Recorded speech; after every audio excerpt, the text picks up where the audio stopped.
sheets and dice and all those things, other than Chloe, of course, who is hurrying to get in. I do, and I have at least half of those notes that you sent me read. Real. Or it's just like, I have too much lore. I cannot sort through all of the lore given. They sent me 3 pages of stuff, and then I was like, I'll read this at my lunch break, and then I bought Legos. It happens to the best of us.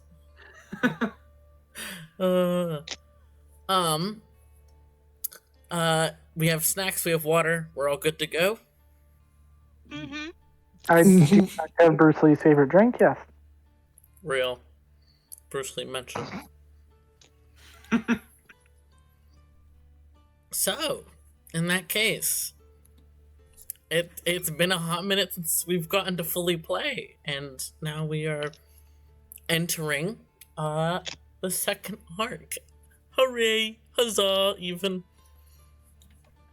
So, before we jump all the way into it, as kind of a form of review and kind of filling in the other players out of character, we're gonna review briefly what everyone has been doing.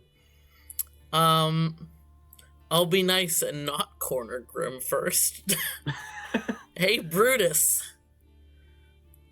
Brutus has been swanning about town with a gigantic wolf who is a walking, talking lore dump, and yet knows almost none of it herself, apparently.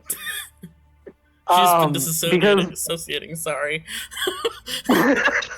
Oh no, it's deeply hilarious. It's fantastic character work. I love that for her. But it's also deeply funny. Just this immortal who's gone through the entirety of history, basically, this is my hairbrush. That guy was a king? Cool, I guess. I was his nanny for a while. Like, just utter, I'm not here, I exist, Teddy. Mm-hmm. And also hanging out with his aunt, exchanging semi-military information. Real. And he's planning to tell the party like 2% of it, maybe. And the rest of his time he spent in the refugee quarter handing out. Slay. We love to hear it. I'm so sorry, Quinn. You don't get to tell us about what Thane has been up to. Maybe later, but... Yeah, fine. Now I will... Either you read the lore drop. Real. Hello, Grim. You don't have to do details, but do you want to give a rough overview of what Grim has gotten up to this week on their own? Yes. Grim has gone over basically to a library and has locked themselves in a room with all the material that they could possibly need and has been researching. If you thought they smelled bad before... No. To be fair, they're undead. I'm pretty sure they don't sweat. It's probably fine. We don't know. We'll find out. Which reminds me, I need to bug... Oh god. Ken and I need to get it more in depth about Nami's mechanics now that I think about it. Slay. Yeah, catching up on various research topics. It's funny. Research. Because of this party, over half of you spent the majority of your week in the same library, but did not cross paths. Wait, did you really? Yeah, all of you were at the Sanctum of Lucence. Nearly all of you were at the Sanctum of Lucence at various points. That's incredible. I didn't realize that's where Grim was holed up. Thane canonically saw Brutus, but did not know who Brutus was. So did fucking Tornto, apparently. No comment. Them motherfuckers walked past the bitch they were looking for and knew nothing. Yeah, it's incredible. It's almost like he's blind. Foresight is useless Yeah, he only gets told what his goddess thinks is useful. So she genuinely just did not tell him, "Hey, that's the bitch. That's the guy." Incredible. Uh, He knew we were there, but not who we were. yeah. Unspeakable. Mhm. I can't believe you would do this to your own NPC. Yes, I mean to them specifically. What has Karis been up to this week? Getting drunk. And having perfectly normal dreams and visions. Absolutely. Speaking to friends of his that totally aren't part of a cult. Totally. And having a nice friendly chat with Ivana. I forgot Totally. that Ivana did try to existential crisis. And finding out that he might be some sort of noble. Real. We'd love to hear it. Chloe, are you okay for me to ask you about Ivana, or do you need some more time? I think they're muted. Yeah, I know. I don't know how much they're listening right now. We'll circle back. Oh, I thought I saw something for a second. No, maybe not. We'll circle back. So real quick, I just want to establish where everyone is staying right now, because not all of you are staying at the same locations. Brutus, I assume you're still staying with the road company? Oh, yeah. Road company camp. I know where Thane is. I think Twanko.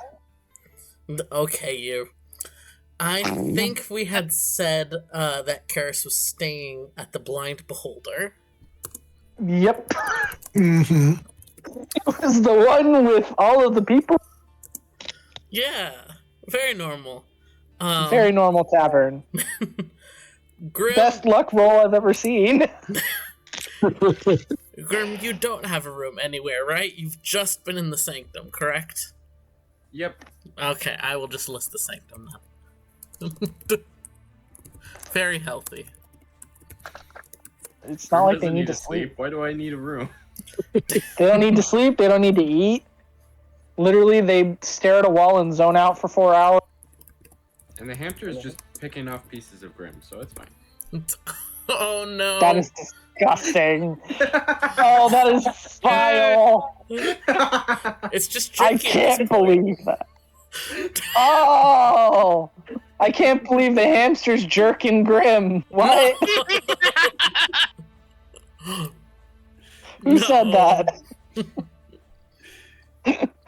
Alright, Can you tell it's been a little while, guys? truly. We said like yesterday. What are you talking about? For ease of my life, we're gonna say that Ivana is staying at the Warbling Pheasant, because I don't think we named the inn where Ivana was staying. No, I think that was the name. Yeah. It was something like that. It was whenever Ivana and Karis were chatting. No, the original place where Ivana and Karis chatted was where Karis was staying, which ended up being the criminal den that Ivana was like, what the fuck? No, Ivana told us we shouldn't chat there, so we went to the other Yeah, we place. left. Yeah. We left and went to another place, and I Exactly. paid for a room there for Karis for the night. Okay, so if Karis, have you fully switched then to that inn, or did you go back to the Blind Beholder? I mean, with the knowledge that Ivana imparted on him, he probably would have switched to the other one. Okay. For the ease of me, then, we'll say you are both at the Warbling Pheasant. Because that just makes my life easier for more of you guys to be in the same location. I encourage making the DM's life easier. Truly, truly. Chloe, are you good for me to corner you real quick and you to give a brief overview of what Ivana got up to this week? Yes, I've folded clothes and Rumi's eating. So yeah. Real. So Ivana, after some personal shit happened in the last arc, Real. Ivana has been putting all of their attention into finding out about Karis. And has tried to talk to him about it because they were feeling charitable. But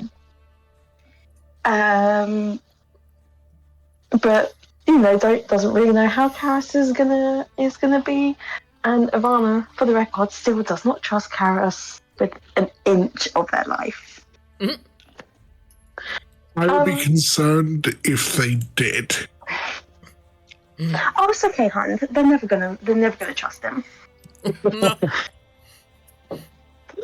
And is now just focusing on gaining information for particular things. Slay.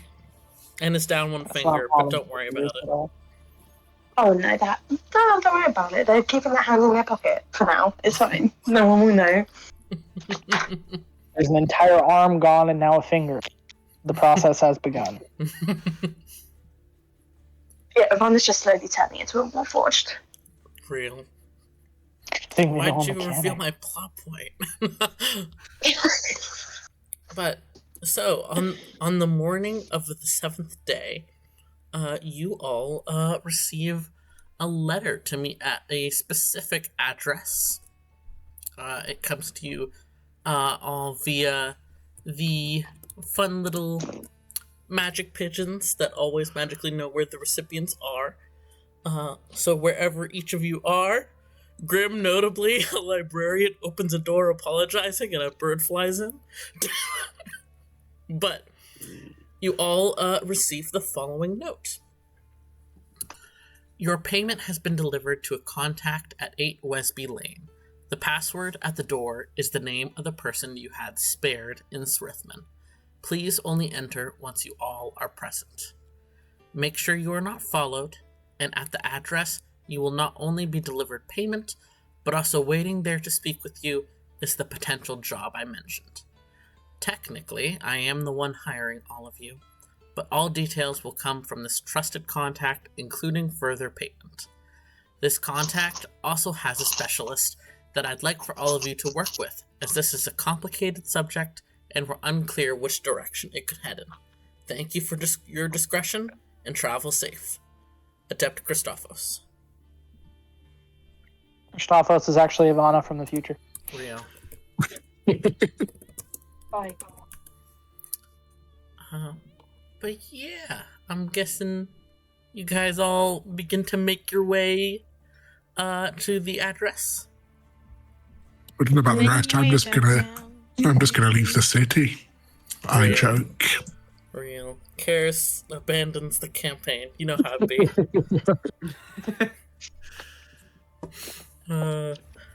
You joke, but I did legitimately once have a player be like, yeah, my character just isn't feeling it anymore. She leaves. And did not tell me beforehand or anything. Just said that mid-session. You know I would tell you beforehand. Thank you. I appreciate it. Like an hour before the session starts. But... Of course. We get a whole 60 seconds of prep time. All right. Headed down the streets. As previously mentioned, there we go. As previously mentioned, the streets are rather crowded right now in Chefgard. What with the abundance of refugees coming in from the east, the increased amount of military, and also just even in its natural state, this is a very busy, big city. So it's difficult to get through the crowds on the major streets, though it's much easier as you get to the smaller roads nearby the address you were all heading to. And if all of you except for Quinn, if you're all trying to be, I don't know, relatively sneaky, or at least make sure nobody's following you, you can either roll stealth or perception.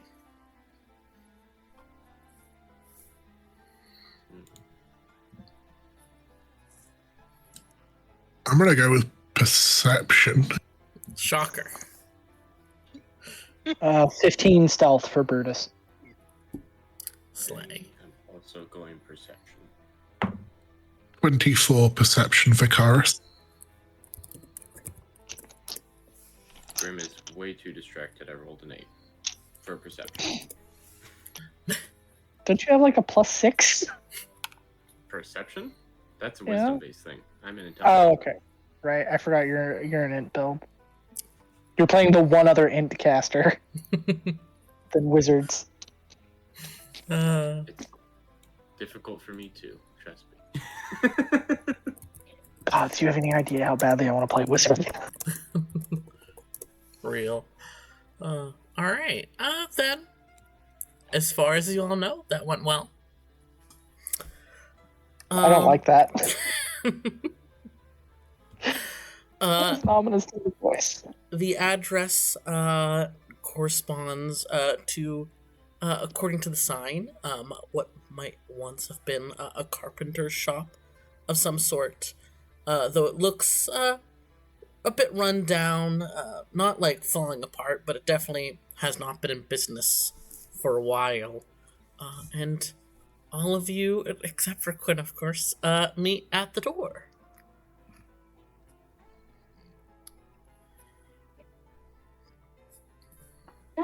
Ivana's just kind of very similar to how, like very back in like the very first session, Ivana's just kind of standing there, leaning against the wall, hands in their pockets.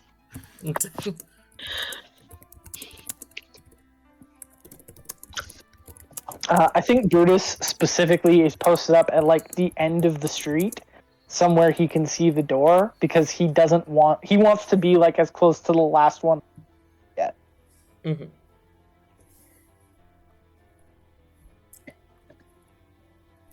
Slay. Right. Are we ready to go in? Ooh. Well,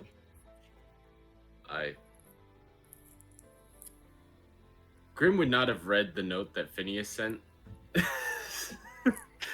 So, in this context, Grim is looking around to see everyone and would be like, I'm pretty sure we have to wait for one more.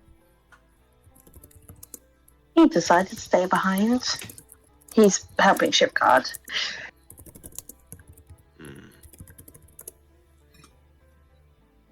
Srithman. Oh, Swiftman. What's his ship guard?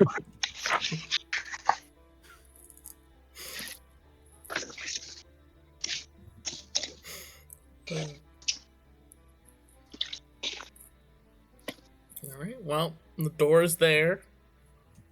The building looks abandoned, but the door isn't boarded up. We said Brutus was posted up down the street. Yeah, like I think once he sees at least 2 people at the door, he'll kind of start making his way there. How's Karis approaching this? Are you just charging in once you see everybody? Is like Karis is probably standing like across the street from Ivana, just staring at them, continuing to try and get a read. I'm just staring right back. Nothing on my face. Brutus has his hands in his pockets, just walking up with a giant wolf behind him, whistling, you know. Yeah. Which, to fully describe, walking with Brutus is a direwolf ? Whose shoulders come up to probably like chest height of those of you of a more average height. It has dark brown fur with some kind of pale golden fur on its left shoulder. It is not a peppy dog. It is a big lumbering wolf that kind of gives a glare at anyone who gets close. Oh shit, Brutus, you find yourself a pet? Brutus just grins and just says something like that. We're getting paid? Karis! Come over here. Money. He is good. Good morning, Brutus. Yeah, good morning. Sorry. loud streets, busy town. For Jire, right? That's the password? Well, what else would it be? I mean, I'm assuming. Dangerous to assume.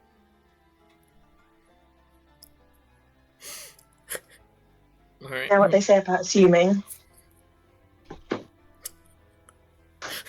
I love when the party reunites and everything feels so tense. To be fair, everyone is looking at a halfling with a dog the size of a horse. And he is offering none explanations. Oh. And Kaz and Ivana are just staring at each other. Who's knocking on the door? Over this last week. Oh, knock on the door. Slay. It is quiet for a moment, and then kind of like a slot, a viewing slot slides open in the door, and there's a pair of eyes that glance you up and down of Hana, waiting. Sherry? The slot slides closed. You can hear 2 locks being undone, and then the door opens. The one who let you in, at first glance, you might, assume to be just kind of a, nondescript peasant. But as each of you enter and get closer to this man, very clearly, like, some sort of trained bodyguard in plain clothes. The build is much too built to just be an average person. You're pretty sure what looks like just a bag on his back is actually hiding a sword. You know the deal. But he Do you does. have any, anything to kind of show, who we may work for? Whether it's just this place or anyone in particular? Nope. Literally a man dressed as nondescript villager number 5. But he lets you each into the room, saying nothing, and closes the door behind you. It seems to be indeed an abandoned carpenter's workshop. There's like an old counter. There's curled sawdust on the floor. It's a bit dusty, but not like horrifically so. There's one other guard in the room who's kind of leant against the counter, clearly there in case there's any danger. And there is a third person in the room. And Quinn, would you like to describe yourself? So you see in front of you a male, about 4'11", kind of wafy, with malformed, sort of like elvish ears that sort of droop down slightly. There's something kind of elvish about him, but not quite. He's wearing what looks like scale mail armor. He's got a bow on his back, a sword at his hip. He seems to be just sort of like picking off flecks of dust from his armor and not really paying attention to you as you come in.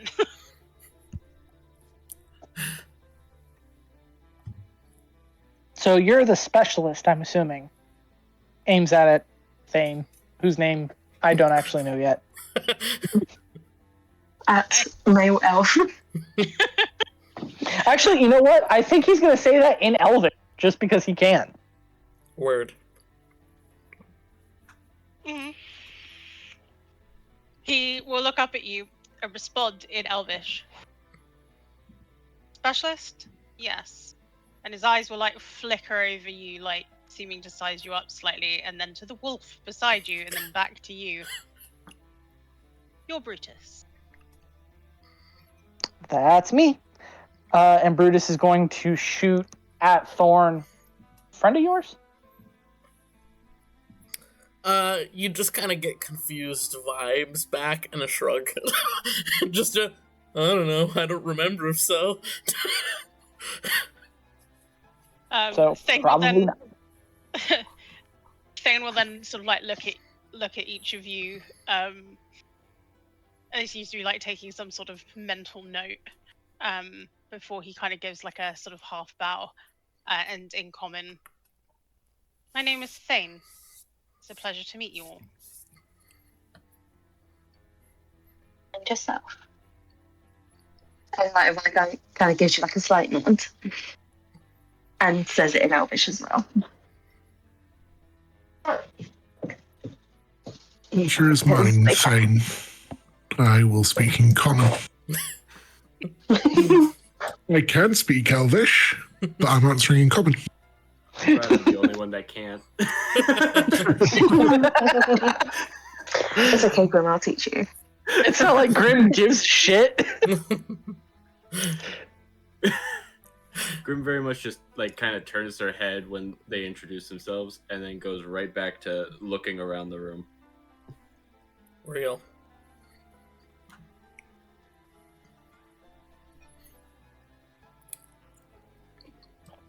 Do you know what we owe this pleasure to, Thane? Cal's a specialist. Yes, I gathered that. I was hoping they might have a bit more information. How about we Well, I'm get sure you paid for would. the job we already did before we worry about the job we might be doing? Ben kind of chuckles a little bit at that.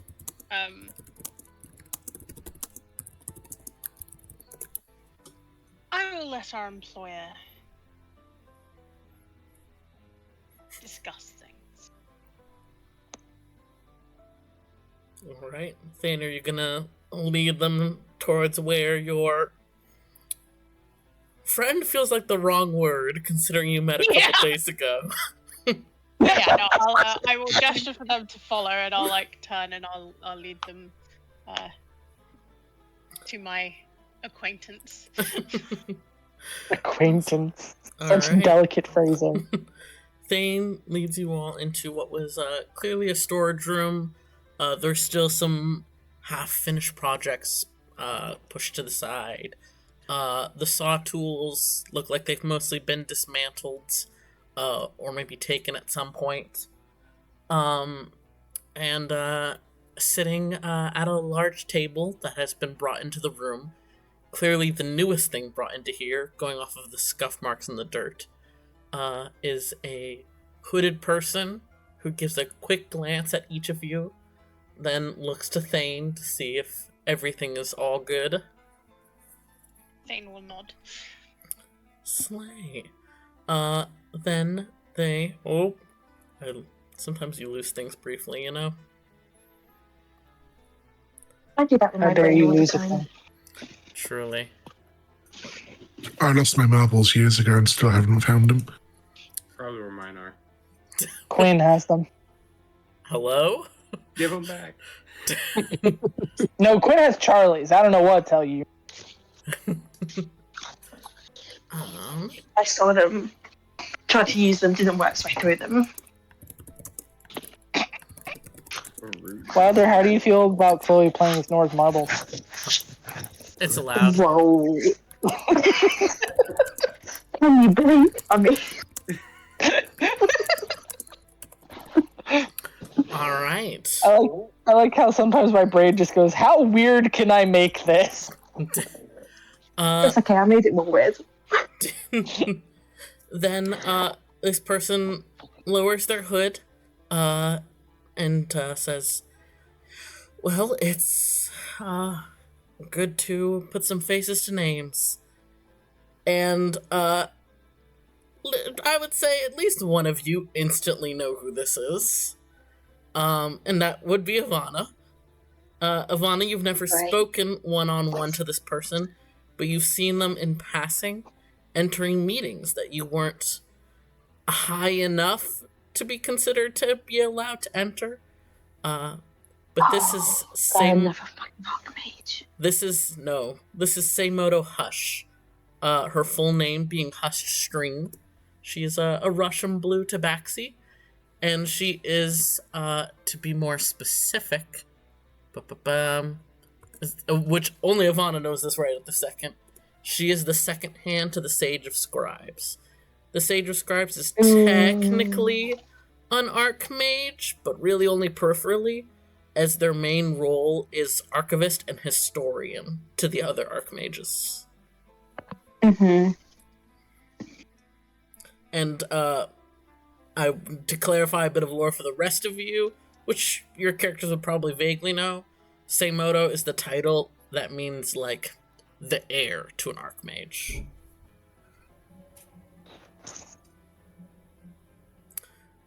Beautiful.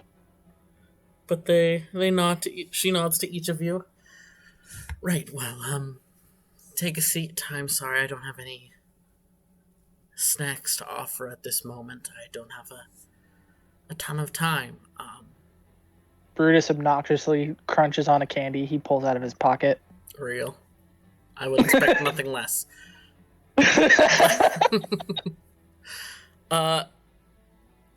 Brutus, your dog, does not wait and just goes to curl up under the table. Brutus will select the chair closest to said dog. Real.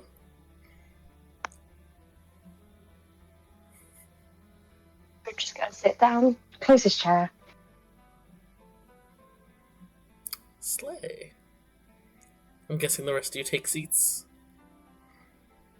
Yeah. I mean, Karis is going to stand unless he gets explicitly told he needs to sit down. You can certainly stand.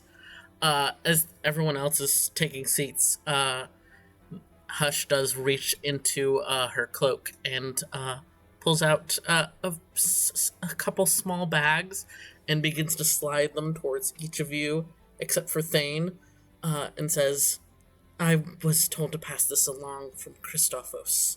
I believe it is your payment. And there is a bag of gold for each of you that contains 400 gold pieces. Fuck yes! Okay. Tasty. Time to blow it. Let's go gambling.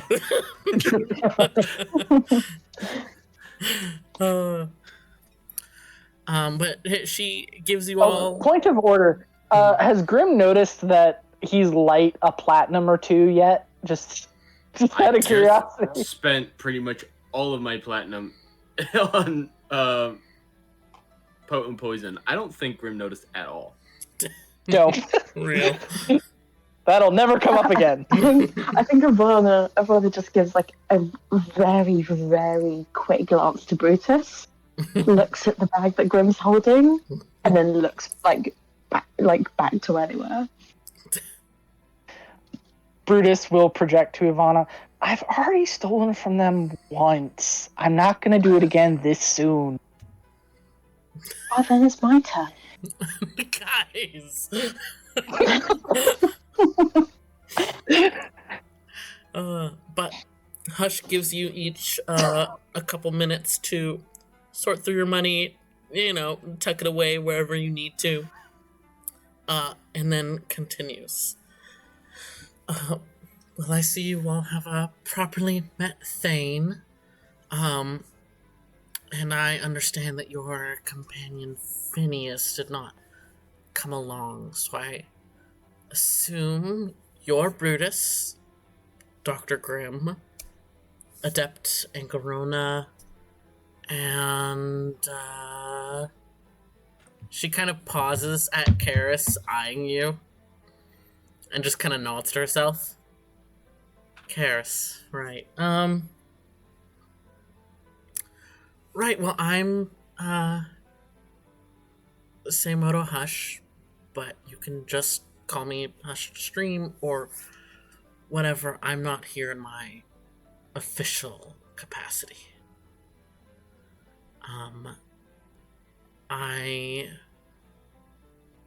Who knows, Charlie?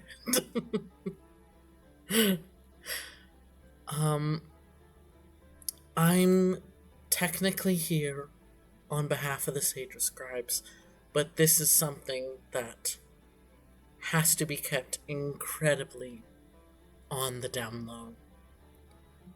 For a multitude of reasons, mainly political. It cannot be known that myself is... words, I can't talk. It cannot be known that I am the one who hired you. We already have a cover story arranged for Thane.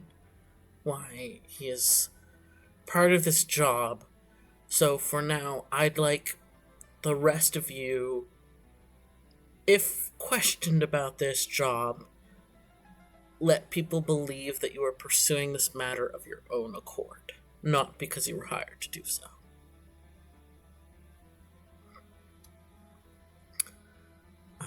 I do have some leads to start you all on, but I would like you to be on board before I provide them.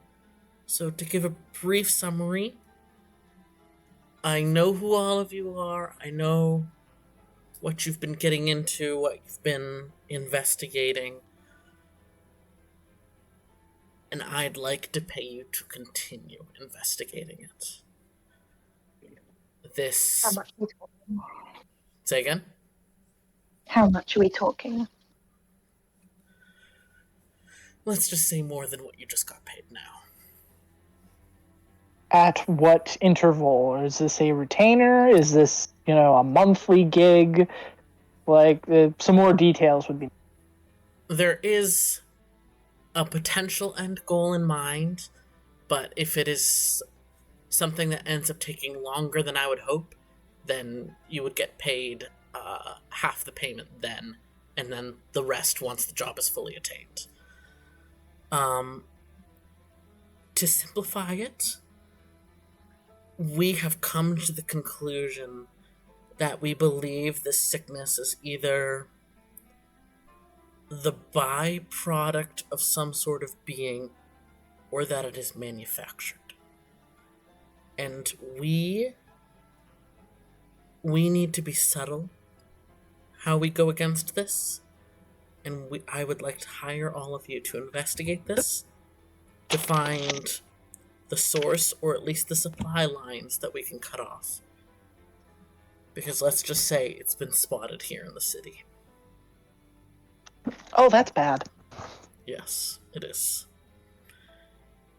And if possible, the end goal I'd like to achieve, if this is indeed something being manufactured, if you can all attain that info and provide it to me where it'd be most useful for us to do so, I will put together a strike force that will take out that location and dismantle this process as quickly as we can.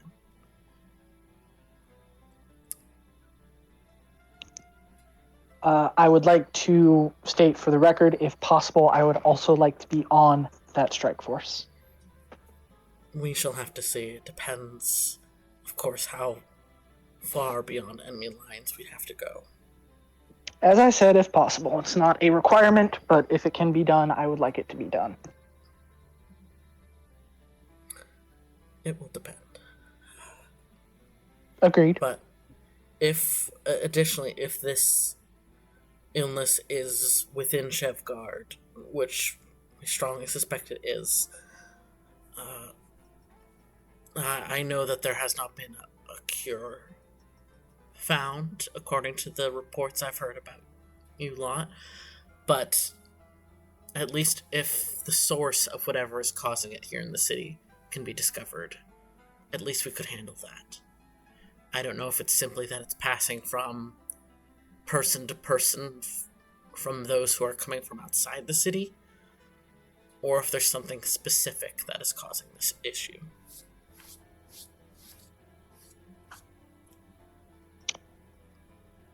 In my experience, there is an agent that causes infection, but I'm not sure how it could pass from person to person without that. Grim, you've been doing research, yeah? Any ideas?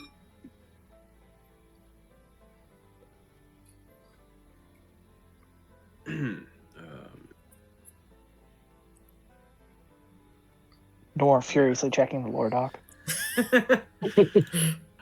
I mean, I have all the notes. It's just that I have a lot of notes. Apologies. I tried to keep it short.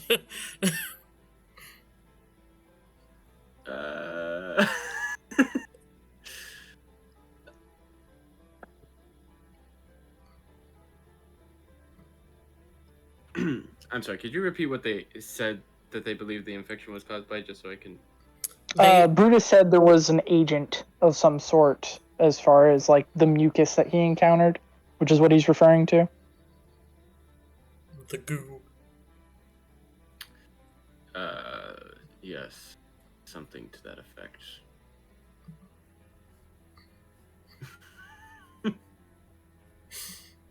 Real. We're gonna leave it at that for now.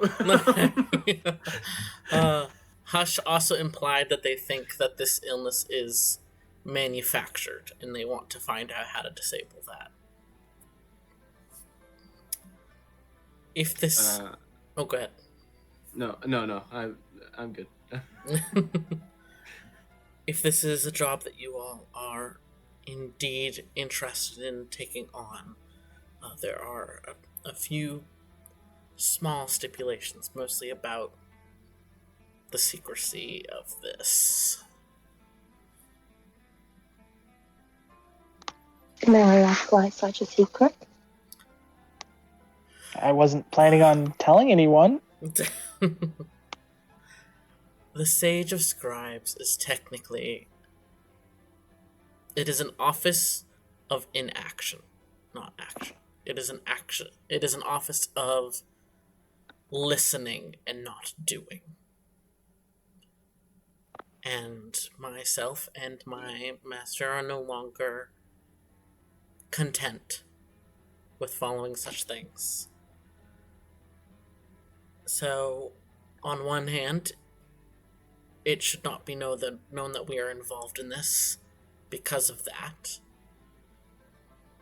But additionally, when I took position as the Sage's second hand, I had to denounce all my prior connections, as the group I was previously part of is forbidden from holding political power. And to do this job right now, to get the info I am providing to all of you, to hire you in the first place, I had to pull on some information from my old group. So it is renounced, sorry. So it is imperative that it is not known that I am working with that group once more, as technically they are not supposed to interfere with politics in any form.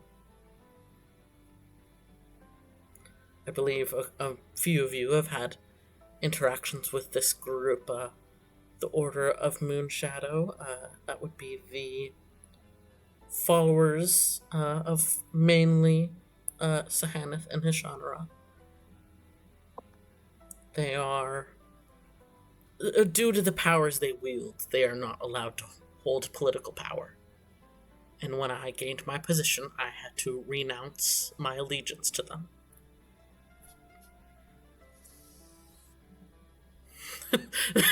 Yeah.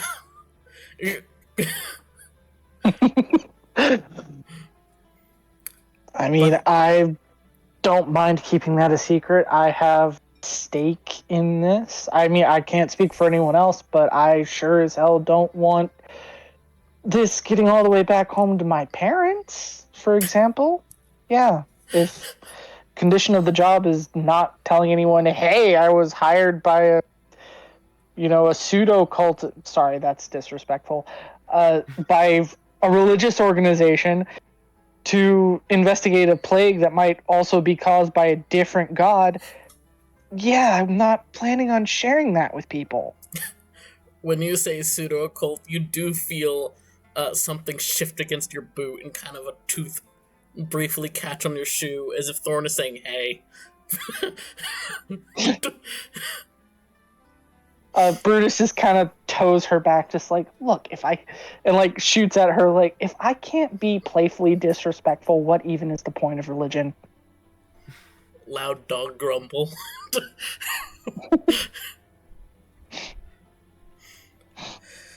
I appreciate that. I can't provide any direct connections to all of you, to the Order of Moonshadow, but to my understanding, some of you already have that.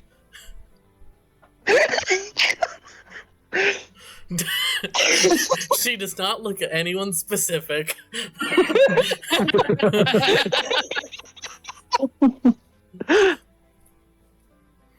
Well then, I think it's kind of a given then that we're going to be taking this, and we will handle it with secrecy. Good. Thank you.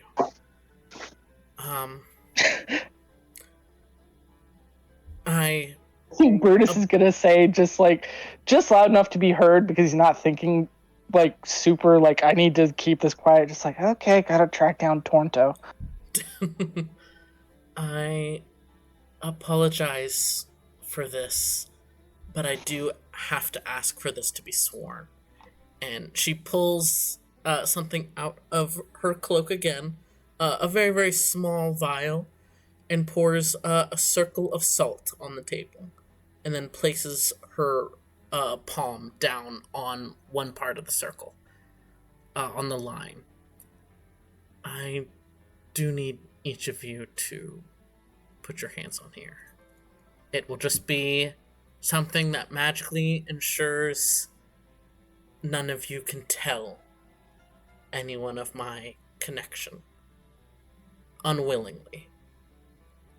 I don't want to insinuate anything, but I know who some of you work for.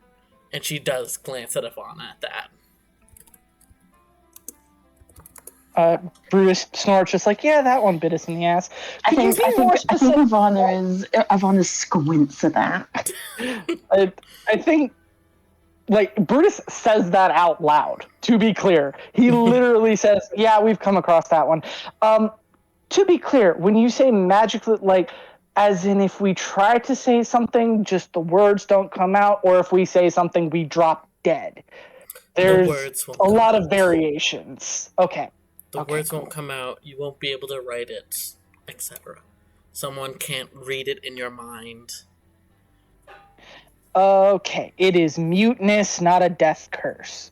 Specificity is important when making a deal. Gotcha. Puts his hand on the salt.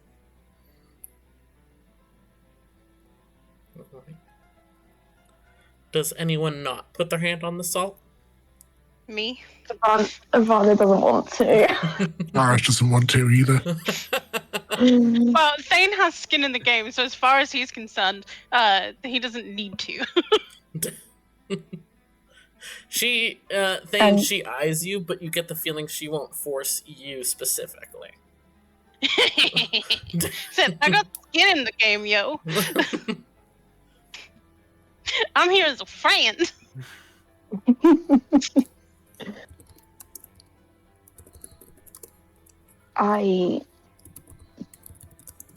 It doesn't matter who or what I work for, as long as I get paid in the end. That's what matters to me. To be clear, I am not implying anything about your loyalty. Of course not. Or what information you share. I'm talking but about... But Frindis is a psycho. Due to my political position, I'm going to pretend I didn't hear that.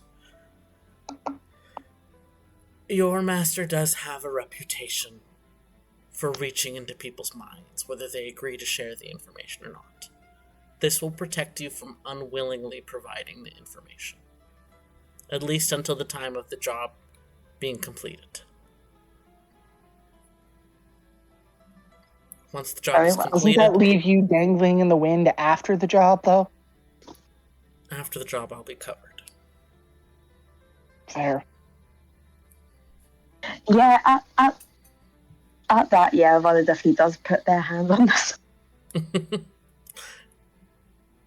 Seimoto Hush looks at you, Karis.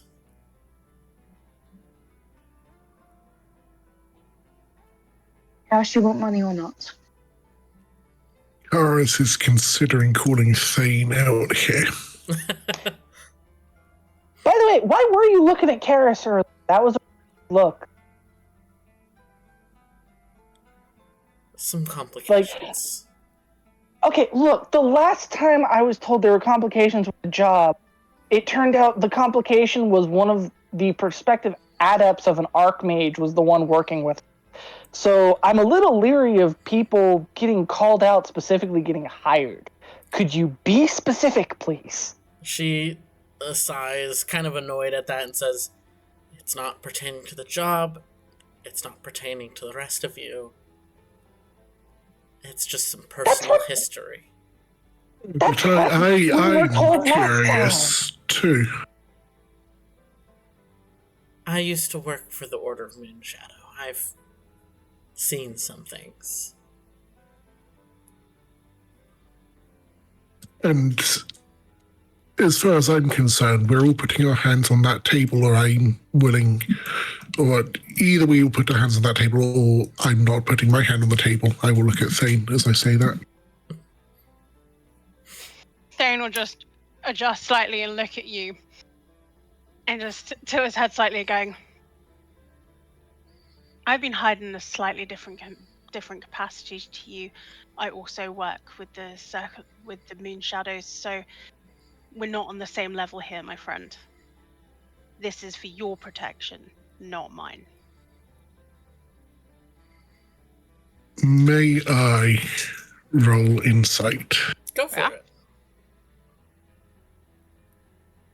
Here comes that natural one.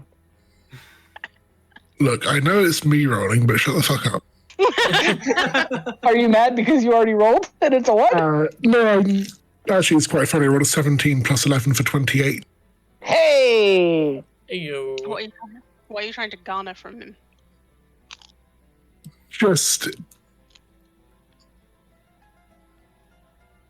essentially trying to get a read as to in what regard he has been hired separately from us. Oh, he doesn't live Well, up you on know level that 10. he's some kind of expert in something. You can tell when he says that he works with the Moon Shadows, he's being very honest about that, and that he clearly has stakes in this beyond anything that you guys maybe are aware of, and that his loyalty very much does lie with Hush and the Moon Shadows. So, which is why Hush is not pushing the point of him putting his hand on the soul, because she already has his silence.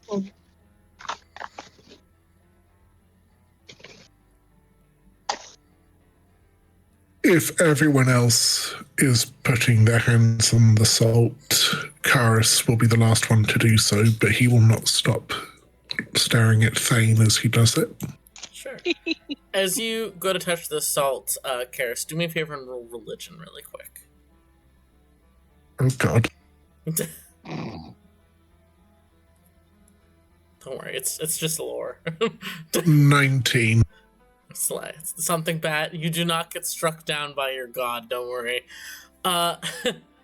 As you're focusing on Thane, you're thinking about this, you're thinking about how this is weird, what's the tension about you, and then your mind kind of clicks to something that your teachers taught once back at home, about how there have been many times throughout history where Sahaneth, one of the main goddesses of the Order of Moonshadow, and Mayor Nonvis, your god, clashed extremely intensely due to different philosophical differences of how to handle the world and society and things like fate. And Hush has very clearly identified herself as an ex-member of that group, but that sure doesn't mean she's stopped following that god. So you get the feeling it certainly could be personal, but Hush is at least implying that it's due to religious tension.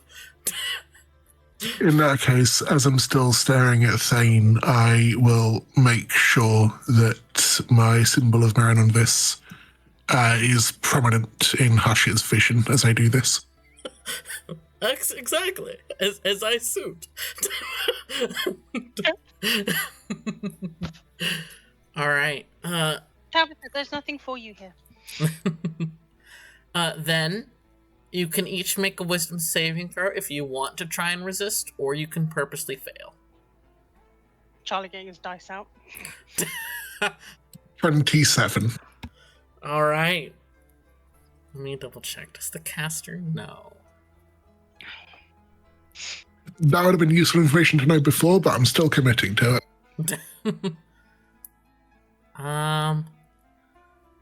Fuck it. We'll say she does not know, because technically she's using an item to cast this, so she's not the OG caster. Then you all hear Hush repeat the promise once more, that essentially none of you can unwillingly tell someone of this secret. You cannot write it, you cannot speak it, it cannot be gleaned through mind reading or memory reading or anything of that kind until the job is completed. The spell takes hold and settles. Hush sweeps the salt back into the small vial, making sure not to leave a single grain of it behind, and straightens up. Right, well, now that is handled, I do have a lead. I would encourage you all, if you have other leads or other means of following up on this information, certainly do what you need to do. This is just one I can offer right now in the moment. But usually smugglers are very tied up in business during war times. I had heard whispers that while some of the local smuggling rings had been indeed crazy busy, they've been falling ill the last couple weeks. And it is becoming more noticeable that most of the smuggling rings in Shevgard are no longer active. I don't have connections with all of them, but there is one in particular that I do. The Merino family is a group of halflings that smuggle in harder to locate medicines and cures and distribute them to those who normally cannot afford them. They've worked with the Order of Moonshadow before. However, no representative of the Merino family has showed up to the last 2 drops, which has never happened before. There's been whispers of other smuggling businesses being interrupted, but as mentioned, I don't have info on that. Due to various rumors, I'm concerned that one of these smuggling rings was either hired to handle or bring in the plague unknowingly, and that it's beginning to spread through similar circles. A note. Mm-hmm. Brutus is saying this out loud for specificity. Yeah. A note. It may not have been unwillingly if the plague functions the way we have been experiencing. There may be mental effects that predispose victims towards Commodian sympathies.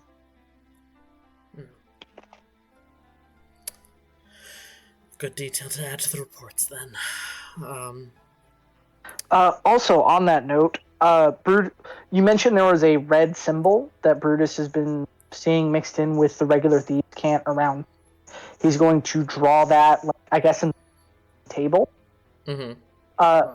And as he's doing that, he says, "You mentioned having smugglers' contacts. Does this symbol mean anything? Because it's not one I recognize." I believe the color I had specified to you had been gold. Gold. Sorry. Mm-hmm. No, it's fine. She takes one look and kind of pulls a face, not quite like, ooh, that's bad, but more like, oh, that's complicated. And says, while that group does have some business in smuggling, their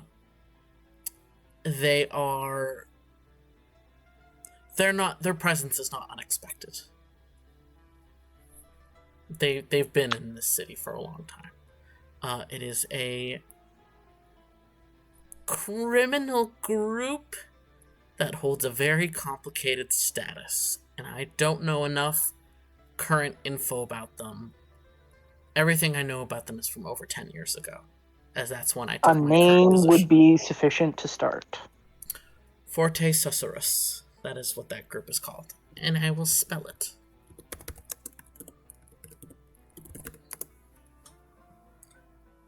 Sus. Fortified whisper. Great.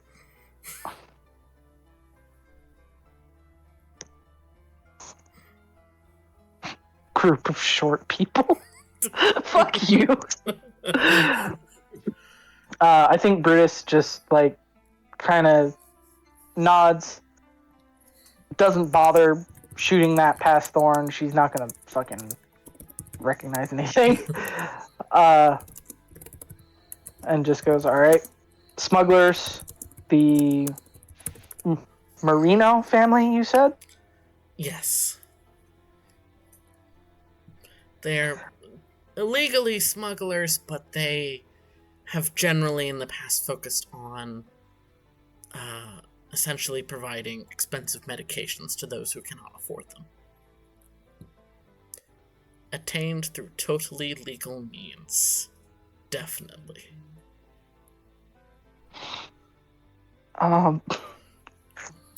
Sorry, I just realized the semi-Italian surname and I'm stuck on that. It's Latin, you bitch!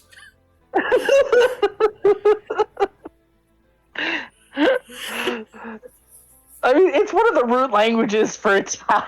Yeah. It's damn close. Catholicism started in Italy. I like languages. No, this is fair. It's a very unfortunate. Also, naming everything in English gets boring. Your face. So what you're saying is in my campaign, everyone just needs to have a French name.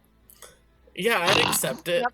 My favorite game ever has a fuck ton of French game names. I can't talk. Your favorite game has French game? Yes. Charlie has game confirmed. While Hush has been talking, Mhm. Thane has pulled out like this little notebook and a piece of charcoal, and he's just been like making a few notes as he just seems to continually observe the party. Real. Thane has the observant feat, doesn't he? No, actually. Shocking. He's just a nerd. Yes. Can I It's- try and sneak up behind? Can I try and sneak up behind Thane and see what he's writing? I mean, roll stealth at disadvantage and Thane perception at advantage. You guys are all in one room. I'm just walking around. We're also sitting down. Like, you have to get up from the table and sidle up behind Thane while he's looking at you. Listen, I thought we You- stood up you to look at our realise- circle. You realise you could potentially have a look later when we're long resting. That's true. Brutus does have a plus 10 to sleight of hand, and he needs to. You might be able to talk him pocketing him. Oh, yeah, this is very true. I'll talk to Brutus later. I like if the rogues are like simultaneously at each other's throats and all. It's like, do you want to steal some shit? Real. Ivana both hates and enjoys Brutus. She's like, he's got such a stick up his ass, but also he's fun. No, not even that. It's like Ivana's like, this bitch is carefree as hell. What the fuck? But Hush I continues. mean, at least Brutus has some redeeming qualities for Ivana by the sounds of things. Real. Oh. Hush continues. I also now have a big dog. You do. The Marino family's usual drop point is the sandwich cafe run by one of their daughters. It's called Marino's Crusts. I have not had a chance to directly question the owner about the lack of the rest of her family's activity. Oh no, we have to go get lunch. Twist my arm, why don't you? I like I said before, I encourage you that if you have your own connections or ways to obtain information, certainly go for it. I'm very limited in what I can provide. You mentioned the Order of the Moon Shadow. The name Tornto mean anything to you? Thane just gives a slight chuckle at that. Oh, it means something. Oh, cool. We start there, I think, if Thane knows him.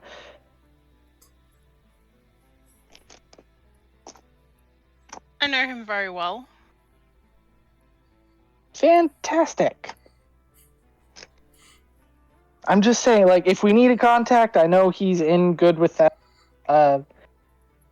I was directed to him as a specialist by one of Sahan's people the other day when I needed to get some information from them. So, hey, we have an in. I would caution you about using Tornto as an inn. While he certainly has one and does hold status in the order, it is a complicated one, and she kind of glances towards you, Thane, with a odd expression, but continues. It is a unique status.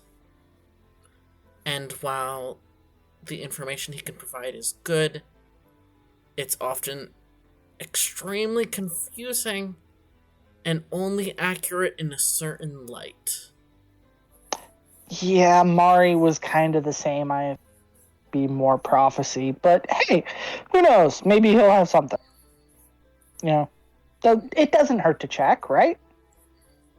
Certainly.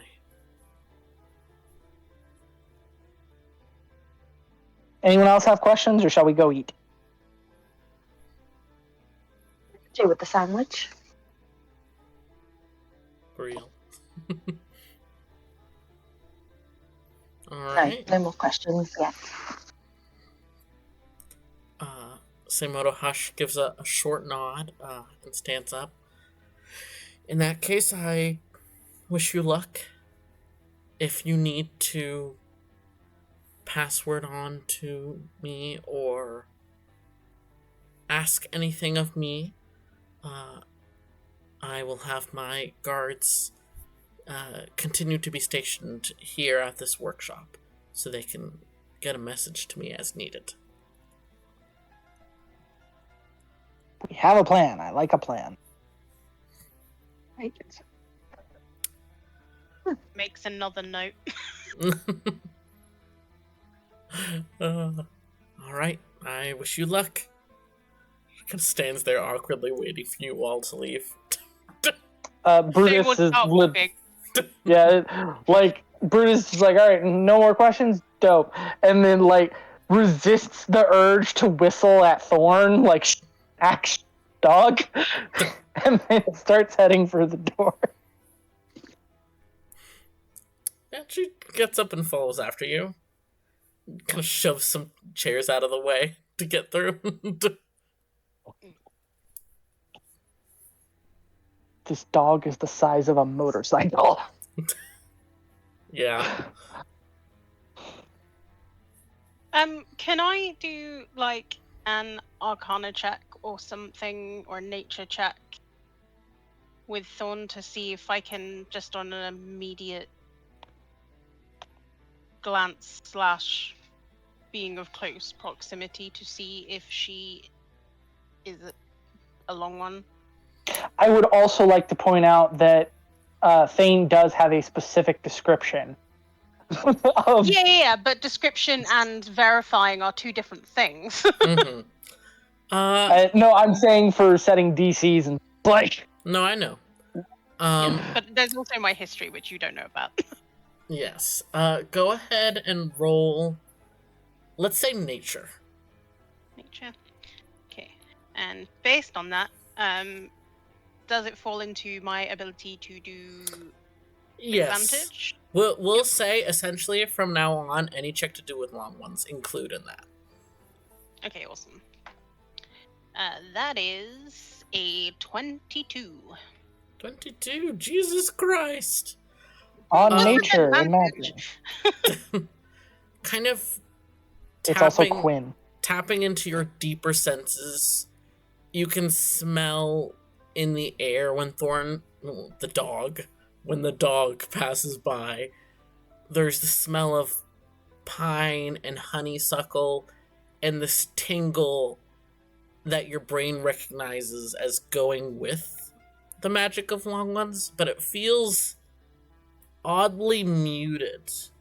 Not even like how it would be if it was a not powerful long one, but like there's some kind of block or wall. There's definitely something wrong.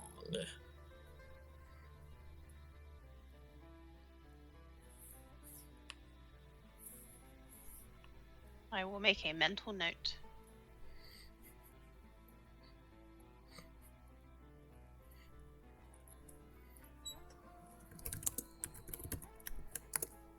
Slay. You guys exit the room.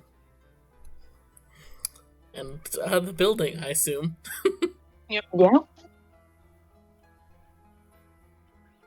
So Brutus is probably like towards the front at this point. Like he's in a good mood. Like there's a plan. There's more money on the way. He doesn't even have to go out of his way for this shit. So like he kind of does that thing where he spins around and starts like, so we're getting lunch and we're gonna go talk to a lady who sandwich shop about probably super legal smuggling operation run by her family. Right? Did I miss anything? I don't think so. No, Cool. As Thane is walking, going back over his notebook, flicking through it, like as if he's like mentally checking a few things before he tucks it into like inside his armor in the breast area. I think Brutus mentally projects at Thane. So what's in the notebook? He stops for a minute, like literally like stops walking, blinks slightly and looks down at Brutus, and then it's just like, there's this expression, like he doesn't try to hide it, where it's just very clearly like, I mean, I've seen weirder things. And I just sort of tilts his head slightly, he looks at Brutus, he's just like, just my investigation notes, nothing else. Okay, look, this is going to be out loud again. Brutus just goes, okay, look, the last time someone wanted to hide shit from me, it was a Stone and Far speech connected directly to one of the Age's adepts. Can you please be more specific about your investigation? As soon as Brutus says that, telepathically, you get a father in your head, like, wow, thanks for spilling my business, fucker. You will see that Thane does not seem surprised by this, by what Brutus says. He just raises an eyebrow slightly. My investigation is the same as your investigation. Uh-huh. You're taking notes about us, I'm pretty sure. Well, I'm not sure if that's pertinent to the investigation or you just need notes on how to interact with people. I don't like uncertainties. Well, shit, you That's should have taken this fair. job then. Yeah, I was about to say, I feel like he's in the wrong line of work, not liking uncertainties, frankly. I am a monster hunter by trade. And part of being a monster hunter, and the way he's saying this to you is like, you should very well know this. He doesn't say that, but his tone is suggesting that. And as a monster hunter, the best thing that you can do when facing an opponent is being prepared and knowing exactly what they're capable of. So, considering you... Oh, so we're opponents now! Okay. What I'm trying to... You can see this, like his eye twitches slightly. You are all unknown quantities to me. I have never worked with you before. I do not know your abilities, your strengths, your weaknesses. So therefore, yes, it is my prerogative to make notes so that should we come into a situation, I at least am mentally prepared for that. How I conduct my business and how I conduct myself. No, that's fair. I'm just you can tell me to fuck off. I probably will listen. He kind of crouches down. He does crouch down at you at that, like so that he's like right eye level with you. And he's like, Brutus is still walking, by the way. Like, I've not had enough coffee for this, so yes, I'll take your advice. You're going to sandwich. And he'll stand up and keep walking, and he pulls out this like what looks like a small like water skin, almost like it's very small, and he just like pops it, and he just seems to down whatever is in there, and he's just like, there's like a slight grimace, and he puts the cap back on and puts it back on his hip, and he's just like, there's not enough coffee in the world for this right now. I rolled a 19 perception. Is that good enough to smell what kind of coffee you're drinking? It's bad coffee. It is Brutus? the best that enchantment can do right now, unless he can get the enchantment improved. Brutus makes a fucking face. Okay, yeah, drinking that swill. Yeah, good thing I'm going to a fucking sandwich shop. Maybe they'll have some good stuff. Jeez. Oh, I hope so. If not, I will take you to the fucking market. That smells horrific. With that, but it makes me sour grumpy. With that perception check, Brutus, it's funny because I was gonna ask you for a perception check. You're having this back and forth, snippy conversation, let's say, and you catch out of the corner of your eye that Thorn is sniffing very intently at the air, and seems to be eyeing Thane. Something I should know, Thorn? He says, brain to brain. Brain to brain is my new favorite way of saying telepathically. Mm-hmm. His smell... I don't know him, but something about his smell is familiar. It smells like Long One magic. Oh, fun. Mind if I go fishing? I'd prefer not. Fair enough. I am not in the mood to be subtle, so that's probably for the best. Brutus Lord dumps on a public street. Look, it wouldn't be a big thing, but it would be very direct. Whether you get a direct answer out of Thane is an entirely different question, though. You can ask the question, but whether he'll give you an answer is entirely different. To be fair, Thorn said I'd rather you didn't, and he's respecting that boundary, so it's not gonna happen. Fuck, there was something else I wanted Brutus to do. There was something else going on. Fuck. But you are all heading off to the address you were given for the Sandwich Cafe Marino's Crusts, which I think is a very cute sandwich shop name. That's the other thing. I've just thought of it. Now that I know what that gold symbol stands for, can I start like keeping an eye out for it and trying to piece together what's going on with them based on the other things I'm seeing it next to? Sure, let's say roll flat intelligence. Great. All of a +1.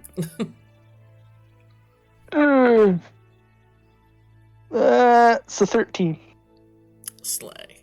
You know thieves can't, you know some of the symbols, you know how some gangs work, but you've never... Brutus, I hate to tell you, You've never been in a gang. Bruce had mostly a good childhood. This is news to no one. So while you know factually what the symbols mean, you're also in a very different region of the country. There could be like improvised symbols in here. The things that the thieves' cant are referring to mostly just seems to be directions about like guard patrol times. There is a bar over here that won't tattletale if you're doing business in it. It's like essentially tips and tricks written on street corners. And the ones that are golden seem specifications on top of that for that group.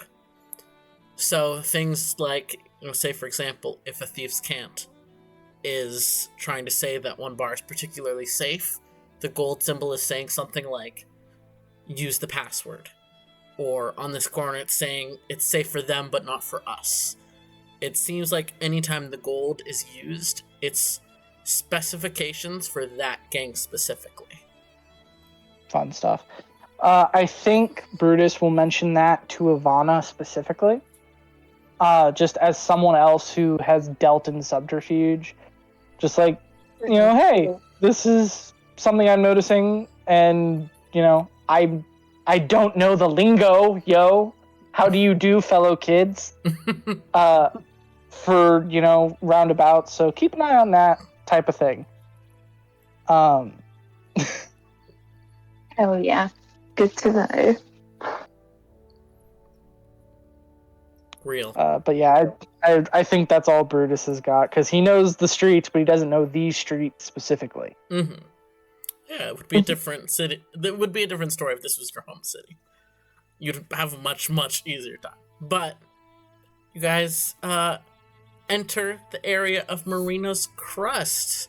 Upon seeing it, it looks like, a rather, what you would expect from a deli.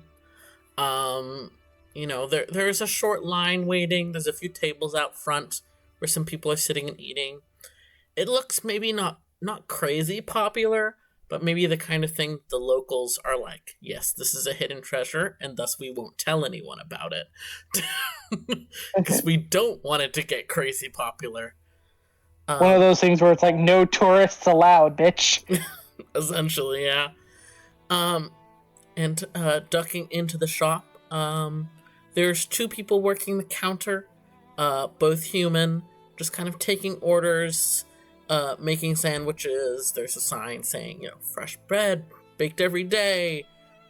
There's a sizzle from a kitchen. It's a nice sandwich shop, all things considered. If it really is a drop point for a smuggling ring. I think Brutus is going to immediately, one hand grabs Ivana and the other hand grabs Thane and just like, counter, let's go. Rocks up to the counter and just says, please tell me you have coffee.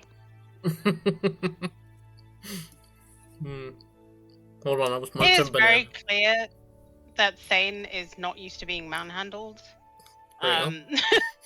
He's being halfling handled, to be specific.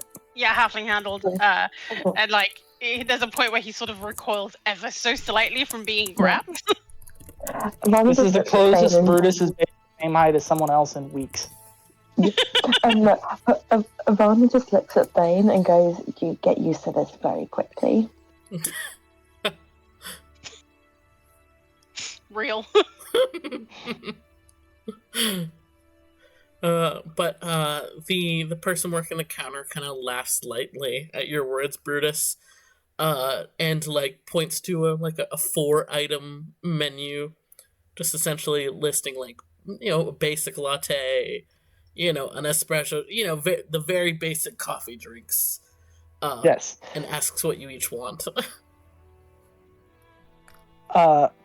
Brutus is ordering a sandwich, and looks at Thane and says, Thane, please order something better than the swill you have in that thermos. I'm begging you. I will take a black coffee. Ooh, double espresso, please. Fucking Philistine. Okay. Ivana, do you want anything?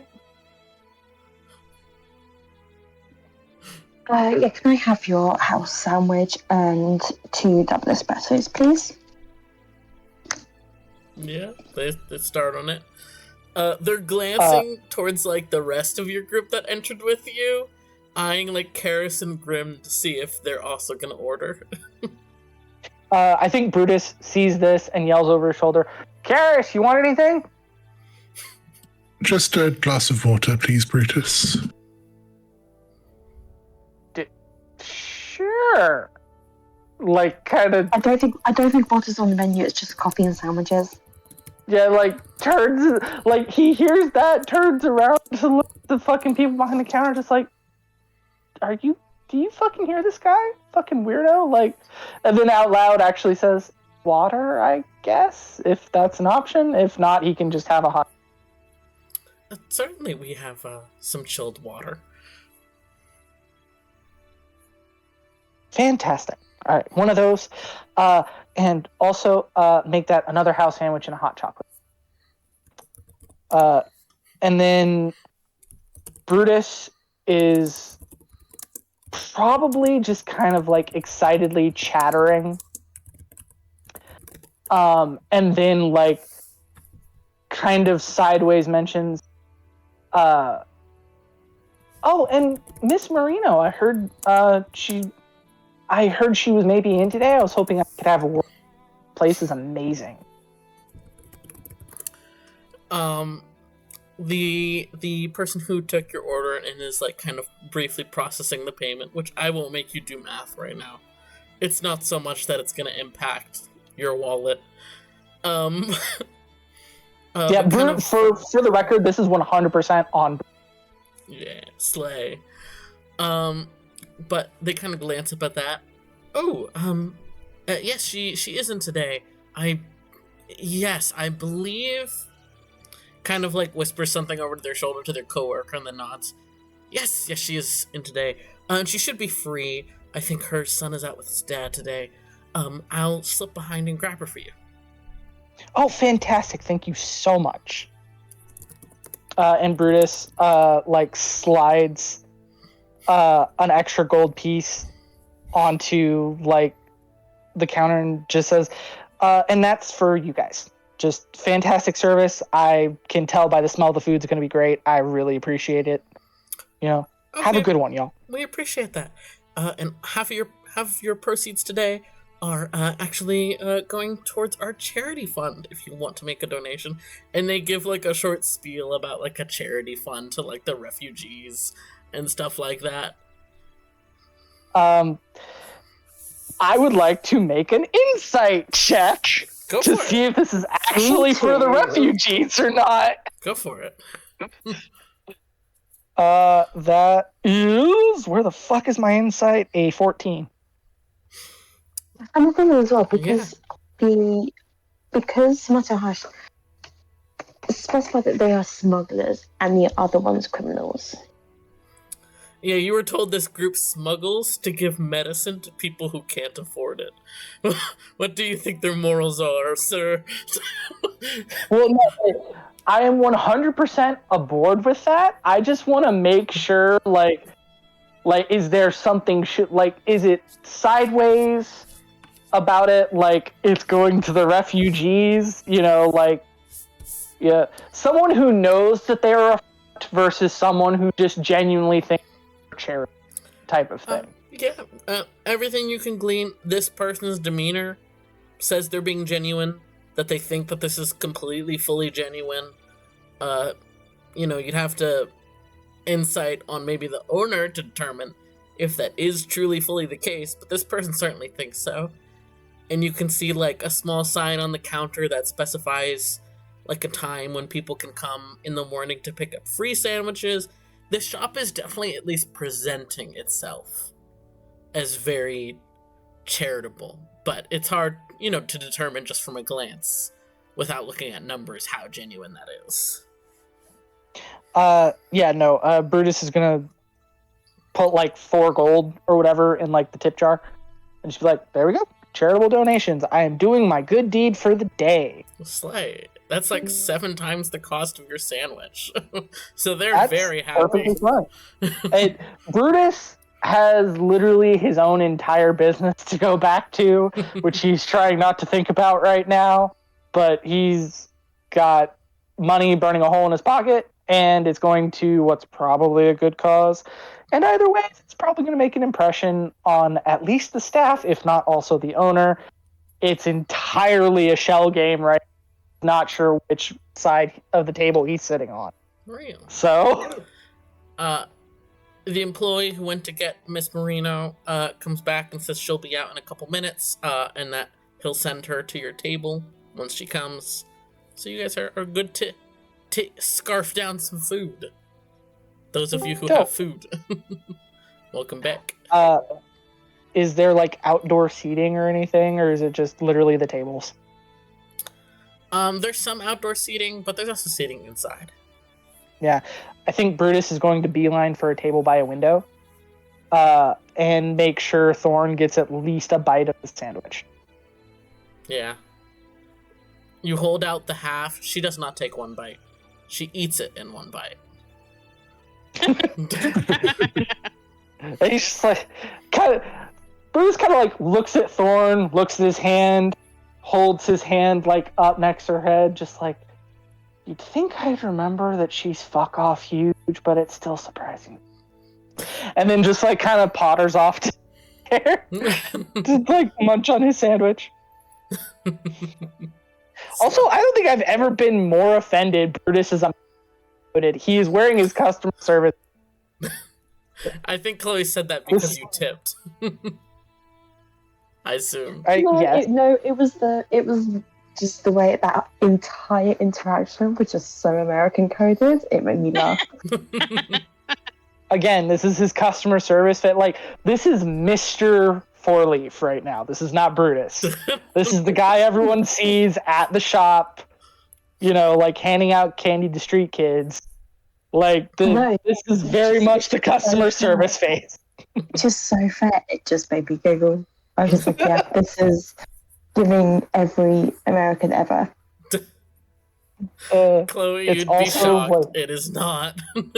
It's really fucking not. Yeah, also, I would like... It's just like... in London today, there were just so many Americans and like trying to chat to everyone, and it was pissing me off. Because stop talking to people who are coming home from work. Don't do it. God. But yeah, no, like, this is me on the opposite side of the cringe of like the Sahanith minders when he was going into have a blessed day, and like Connor cringed so hard, like I realize your god is like an actual tangible force in the world, but also it can't shit to me. Real. All right. Anyway. Also, what was her fucking name? Marino's the last name, but I think we actually got her first name. You were not told her first name. We were not told. Okay, cool. Here. But unless you guys are discussing anything in particular, after a couple minutes, someone comes out from behind the counter. It is a short woman, shocking considering she's a halfling. But she's darker skinned in a pale teal, seafoam, one might even say, dress. with a cream apron and these 2 tightly curled braids. She has a face that looks like it would normally be smiling and bubbly and happy, but she looks tired and a bit troubled. But she is holding something in a bowl, kind of pauses and looks around and seems to spot your group, and heads over. Hey, I heard y'all were looking to speak with me, and I also heard that there was a puppy here. Hello there. goes to scratch Thorn's ear, and you can hear the thump thump of the tail. And I brought shakes the whole fucking table. I brought a drink for you, hon, in case you're thirsty. And puts down a bowl of water in front of Thorn. And then she straightens up once more. I'm Julia Marino. What can I do to help you? Brutus immediately stands up, offers his hand to shake, and he just says, "Miss Marino, Brutus Fourleaf, I heard about this place and had to visit. I heard it was a local gem, a hidden gem, so to speak, from a friend of mine. And I heard you were having, your family was having some trouble, so I figured, hey, why not? Gotta look out for small businesses, right? So I thought I'd come by, have a look, have an order, and then, I just hear you're helping out with refugees, and I couldn't. Right. I certainly appreciate all that. I don't, I don't know where you heard all that about my family. My partner's doing great. My son's doing just fine. I would also like to make the point that as he is saying this to her, he has his back to the rest of the party and is signing Thieves' Cant with his other hand. To All right, what her? was he saying? Or to her. Oh, no, Julia. the rest of the party. Yeah, he's signing to her in Thieves' Cant where I can't see. Just like, yes, she I does know you have business. I want in. She does not look down at your hands, but discreetly has her hands folded in front of her. And Brutus, you can somewhat see her reply with a sign, essentially saying, "Who sent you?" I don't know how I would communicate this properly. I don't know the mechanics of the language precisely. It's not something we've super discussed. Yeah, think about it as short. It's less a cohesive language and more like symbols and gestures that shorthand mean different things. Right. I think the shorthand he goes for is something along the lines of backup or assistance, like someone who wants to help. She kind of raises an eyebrow at that. And then continues, "Well, it's so lovely to have you all. We're finished baking for the day. If you're liking it so much, why don't you all come take a tour of our bakery, of our facilities? We always love having interested parties." Oh, I'd love to. I've got, I'm a locksmith by trade, but I always like getting a look at other professions, getting a look behind the curtain, so to speak. There's nothing better than seeing a master at work. Am I right? Anyone else want to come with?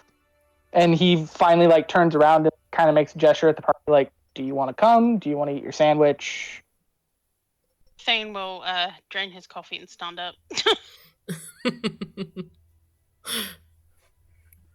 Yeah. Brutus also mage hands his hot chocolate into his hand.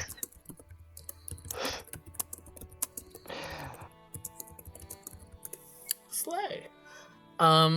As you're all standing up to follow, Julia does kind of pause and glance down at Thorn. "I am sorry. I'm sure you can understand that for food safety reasons, your lovely pup cannot come to the back. But I'm sure my employees would love to keep her company." And you can see over her shoulder, the two workers at the counter have been making kissy faces at Thorn and going piss, piss, piss, trying to get her attention. Oh, I can't promise it'll work, but I doubt she'll complain. And then he will send, just real quick, obviously don't bite anyone, but, if you feel like being sociable, you're welcome to. If anyone leaves their sandwich unfinished, I'm taking it. This is all she says. I will not warn a soul. All right. Are all of you heading with Dulia into the back, or are any of you staying here? I'm going.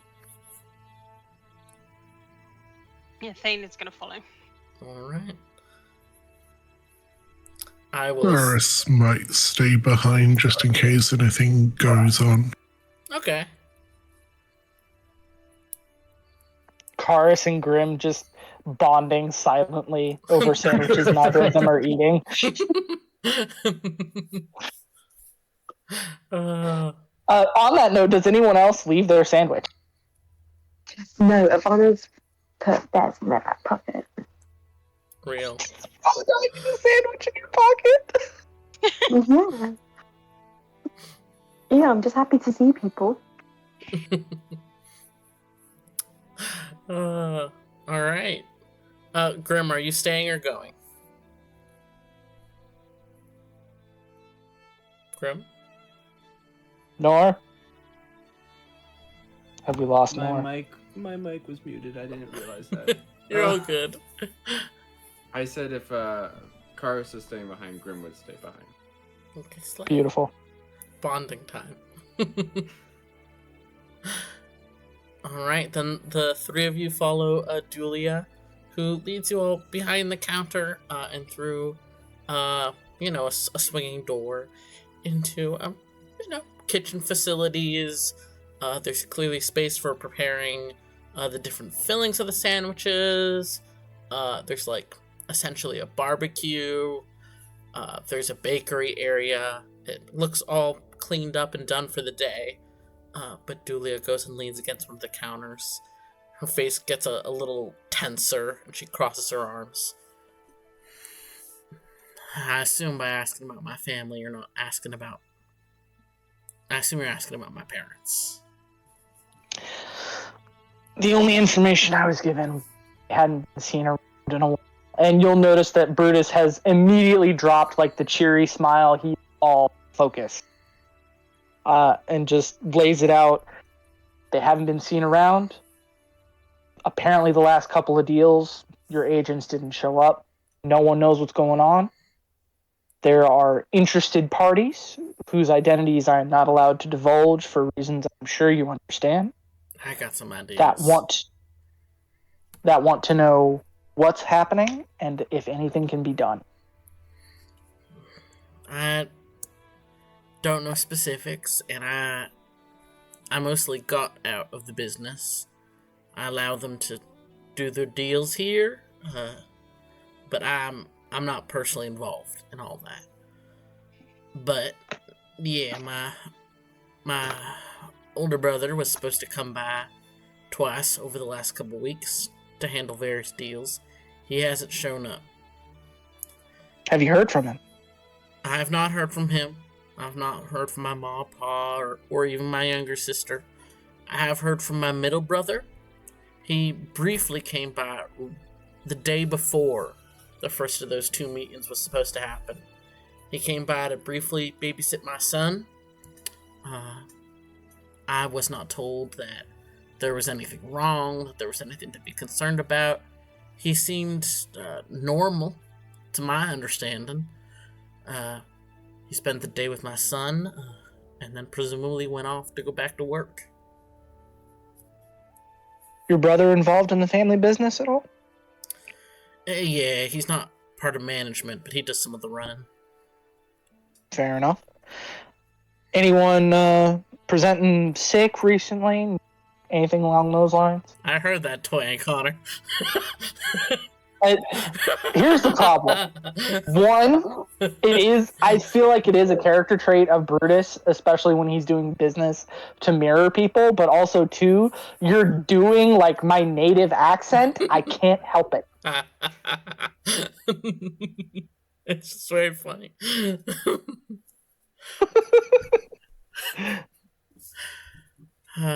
Sorry, say again what you had said. I was so distracted by the twang. Thanks. All right. Brutus was asking if anyone had taken sick or any along those lines. No, on my end, not that I'm aware of. Though my son Aaron did mention, complained more like, that my brother Gino was coughing a lot. Any idea where I can find Gino right about now? Honestly, not quite certain. I don't know where any of their current bases are. I've been out for God's 20 years now. I mean, like, I figured I'd knock on their front door. I'm concerned. There are whispers that I don't like the sound of. I don't know where he lives permanently, but I can give you my parents' address. That'd be fantastic. That's a place to start. She's kind of eyeing the other two who have said nothing. And Bruce will roll his eyes and just be like, "Look, I'm the businessman here. Generally speaking, I let them handle their business. For once, they're kind of deferring to my expertise. I'm enjoying the change of pace." Right. He's a lot more social than I am. What did you say? So he's a lot more social than I am, but we are you said special. I thought you said special, and I was very confused. He's a bit special. I'm special. He is his mama's special boy. We know this. Well, alright. Fine. If everything's fine and it turns out things are okay, they can handle y'all. This isn't my business. And she grabs like a scrap of paper from the counter and writes down a short address and hands it to all of you. Giving the address of 135 Roxfate Street. I mean, they might not even be there for all I know, but that's where they're living. It's fair enough. Like I said, it's a place to start. And I think Brutus starts to turn for the door, and then pauses, and then kind of turns back around, puts one hand on his chest and kind of does a half bow. Just kind of as a show of respect from one craftsman to another, hesitates again and says, "Is there any word you want me to pass to them if I see him?"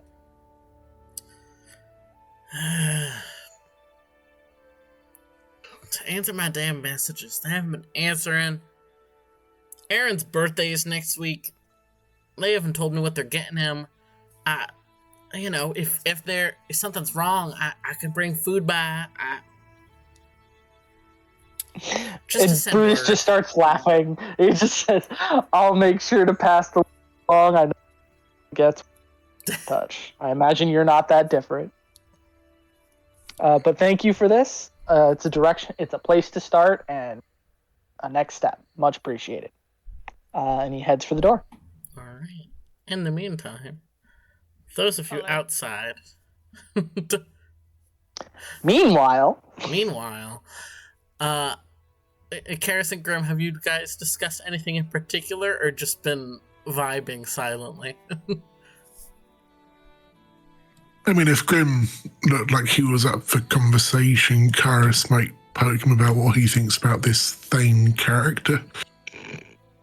Thane character. Grim wouldn't look disinterested, but also Grim wears a mask, so it's really hard to tell. Grim, default state, does not shivagate. With a plus 11 to insight, I figure Karis can probably read from his body language as well. That is true. I mean, yeah, if Karis wants to ask about Thane, Grim is open to conversation. So what do you make of this Thane, then, Grim? It's another name and another face I have to remember. Particularly interested.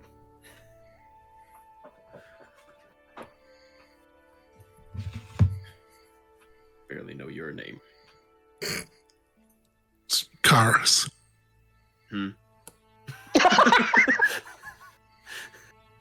No, never mind. Nor can't even play his own character without laughing.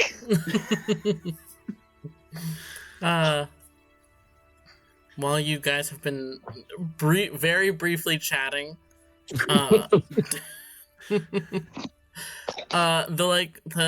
family that is eating their lunch next to you guys, both of you realize have been slowly feeding like fries and like bits of food to Thorn, who is scooting closer and closer, and accepting more and more food.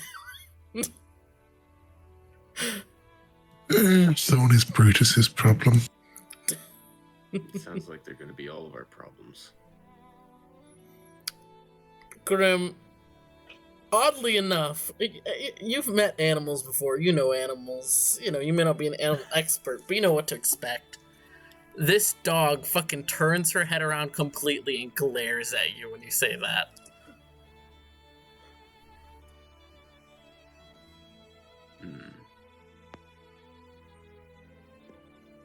What do you think the deal is with that mutt?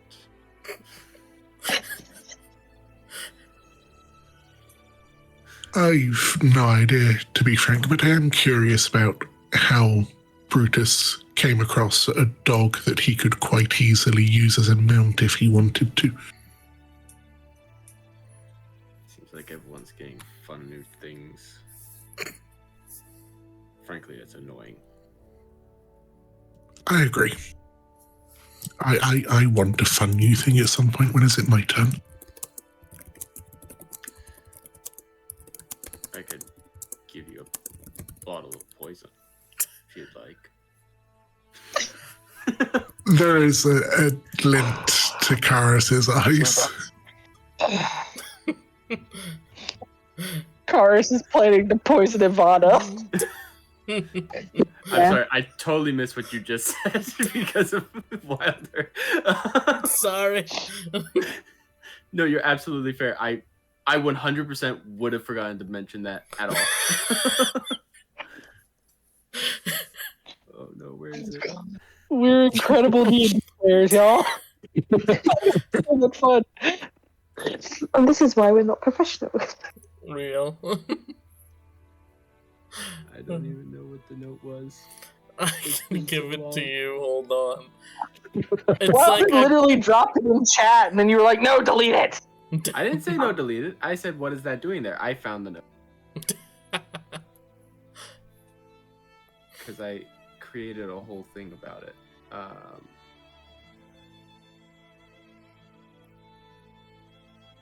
I'm sorry, Karis, you're going to have to repeat the last thing that you said, because I have no idea what you said.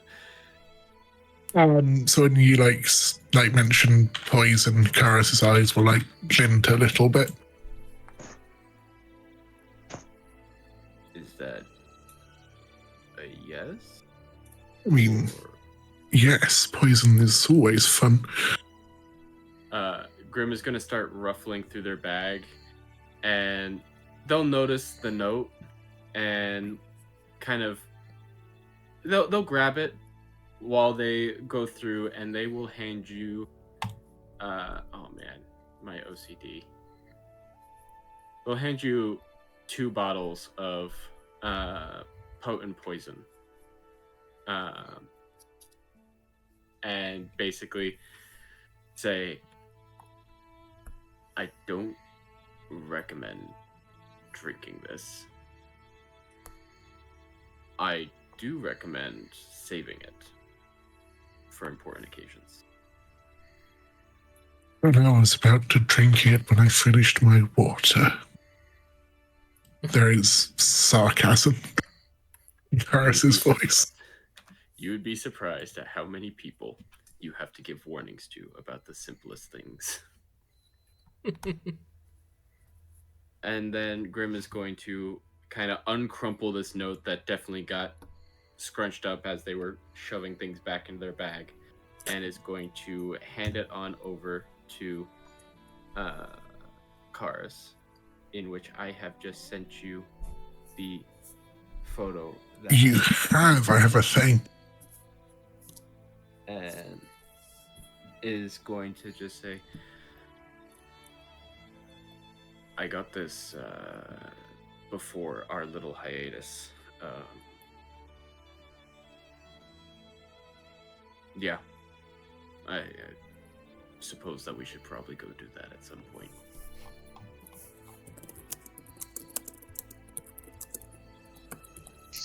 Curious.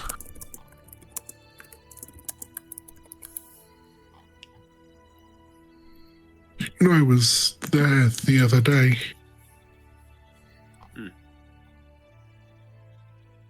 What's it like? Ivana didn't seem to like it, which I suppose in a way means I do.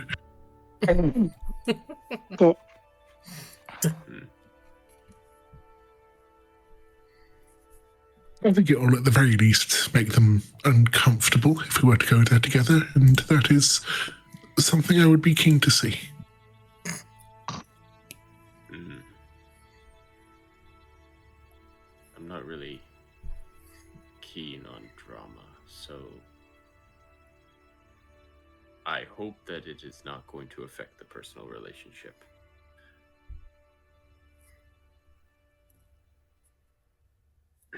It will affect what it affects. Understandable. I get the impression recently that Ivana and I are never going to see eye to eye about certain things. That is, that is only the best of us. Speaking of, have you been keeping up on your self-examinations?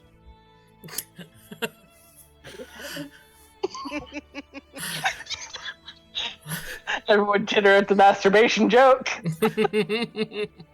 Karis chokes on his water. At that moment is when the other three emerge from the back. Ideal!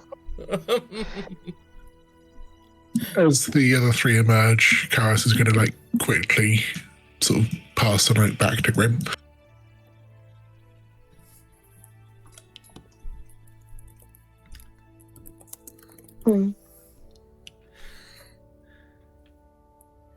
How was the tour? Informative.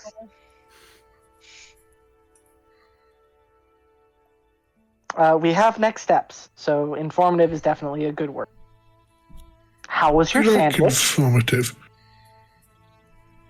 We didn't get sandwiches. We didn't. Oh, that's eat. right.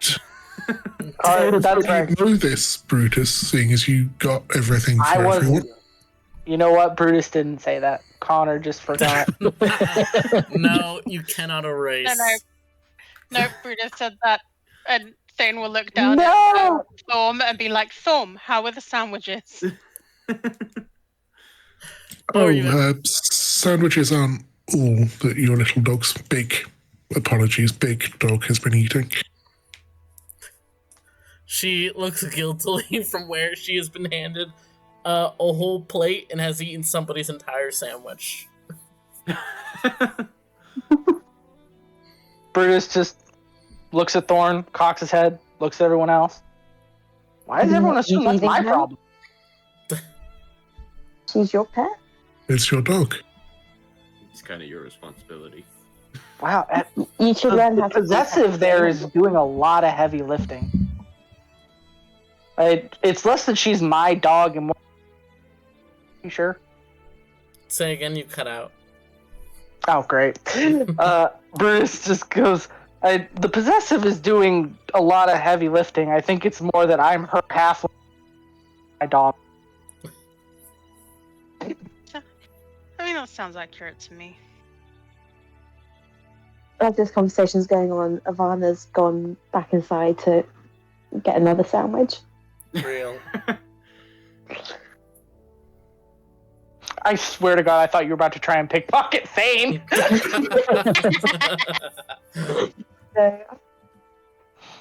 Second pocket sandwich. Pocket sandwich. Yeah. Actually, no, I'm getting 2 more sandwiches. 3 sandwiches total. Okay, yeah. Ivana, you have 2 more sandwiches. Ivana has 2 hands in a pocket. Great. When they give it to me, I will obviously pay for them and set down 5 gold pieces on the counter and walk off. Oh shit. Go off. So, what are our next steps then? We're gonna head to an address and see if some old folks are being a dick to their daughter, or if there is some nefarious deeds afoot that we need to get involved in. Sounds like fun. Here you go. I mean, unless any of you guys have other leads. What were you saying, Chloe? I'm giving the one, was it the sandwich? It's gone in one bite. Let's be real here. Yeah, great. And I'm gonna start eating the fresh one. Slay. What happens to the pocket one? I was about to say Brutus is gonna try and pickpocket the other sandwich. It's my fucking sandwich. My hands are in my pockets. I'm holding one sandwich in my pocket. Yeah, there's a pocket sandwich, and you're holding the other one. Yes, I'm holding one with one hand, and my other hand's in my pocket holding the other sandwich. Well, I rolled a fucking 28, so I don't know what you want from me. Okay, even with a 28, if Ivana is actively holding the sandwich, no. Listen, whereas one hand has not left Ivana's pocket this whole time. Why are you holding your sandwich instead of... I am so baffled by the pocket sandwich. Brutus, It's just pocket sandwich. get away from my pocket sandwich. Why do you have a pocket sandwich? They're not good if you save them for later. More to the point, a sandwich is okay for dogs. I think Brutus is going to shoot Thorn a thought really quick, just like, do you want to do a reveal? Because frankly, I'm having just a normal dog, but it's entirely up to you.